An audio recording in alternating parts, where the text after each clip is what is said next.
What's going on, YouTube? We're doing something a little different today. We got a customer with a S197 Mustang. I can't remember. It's like a 2006 or 7, something like that. But it's getting a FDF. I believe this is called a Mini Manus kit. So it has, you know, the whole new spindle, that bracket, and the lower control arm. I don't think anybody's done a channel or install video for this. I don't know. I honestly haven't looked, but it looks like a pretty straightforward setup. Might also be adding a hydraulic handbrake. Just waiting to hear back from the customer. I guess I'll do this as kind of an install video or just time lapse. I don't know. It just depends on how I edit it. But I figure I wouldn't say something different, but film more stuff that I do, because I don't really ever do that. And you know, I work on a lot of customers' cars, depending on, you know, it's 350Zs, G35s, or, you know, random BMW problems with oil leaks, coolant leaks, stuff like that. I figure I'd start, I wouldn't say a series, but start filming some of that stuff, because it's interesting to some people, and I don't know, it might get more views towards the channel, and I want to, I guess, progress the channel a little bit. But not a bad Mustang. This is his first drift car, and he's already gotten 2 drift events under his belt, and he's a ripper. Like, I've watched a lot of people progress over the years in drifting and whatnot, and he's progressing a lot faster than like normal people do. Like his first event, he had a couple troubles. He just like focused on like 1 or 2 turns and got those down, and by the end of the day he was doing laps, like pretty consistent laps. And with this angle kit, it's going to help a lot, because these Mustangs really don't have a whole lot of lock. I know it's in the air, so it doesn't help much, but that's not a lot.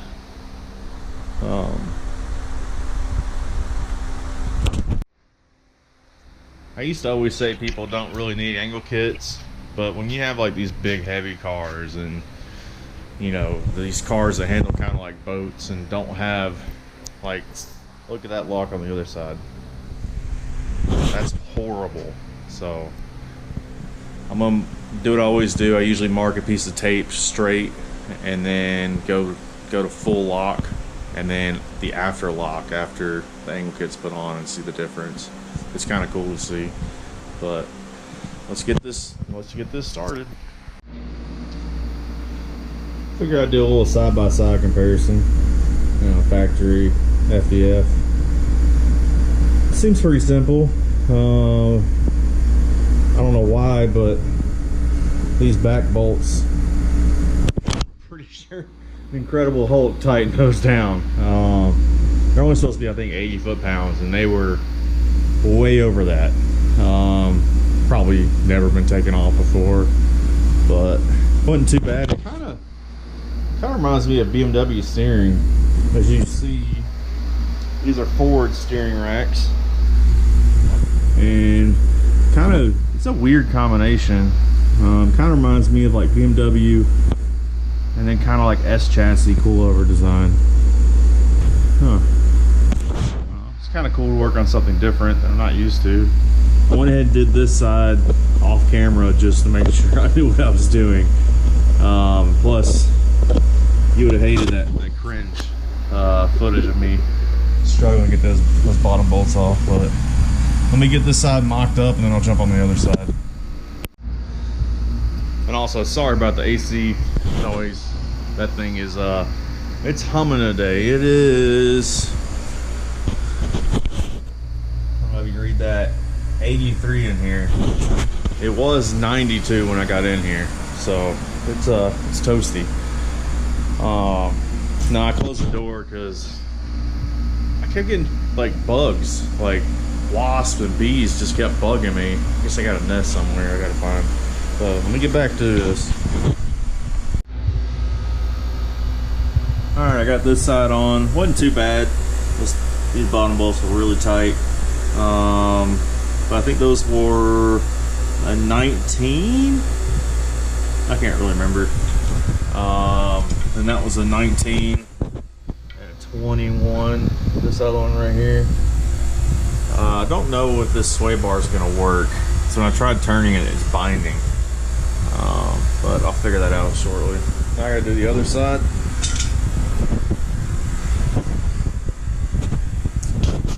This side's still stock, but not too bad of a kit to do. Definitely one of the easier kits I've done in a while. But I'll get back with you in a second. I really suck at recording, so this side's on, the other side's on.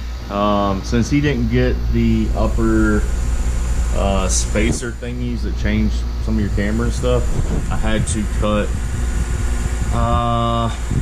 pretty much this jam nut. I went all the way to the bottom of the inner tie rod and then ran it out with this much gap, and cut the inner tie rod on both sides and just ran it back through. It had too much toe out to where it bottomed out the threads on both sides of the adjuster sleeve. So that's resolved now. Next problem I'm running into is these sway bar end links. When you start going towards full lock, it gets stuck. So might do a little research on that, but most likely just gonna pull the probably the whole sway bar off, or just the end links for right now, and just see if that's the issue. But it's a nice kit. I mean, it's pretty straightforward. It looks pretty robust. This side is also done pretty much. I gotta get the wheel bearing off. It's stuck on the other hub. That shouldn't be that bad. But yeah, definitely recommend this kit for you Mustang guys.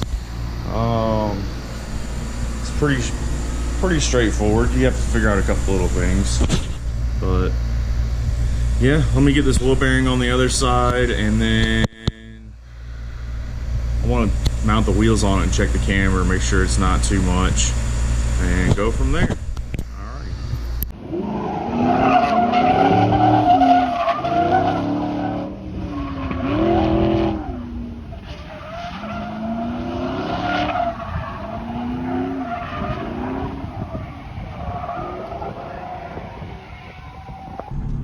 My problem is I keep initiating, I get shoved in the door panel.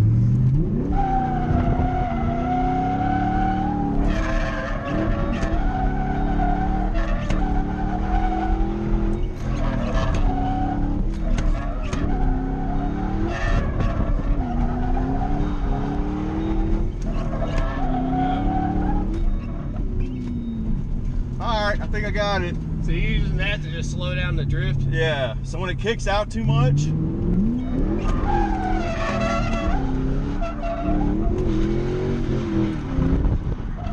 alright, didn't work there. Going too slow. Try and slow down I guess the back movement of the car.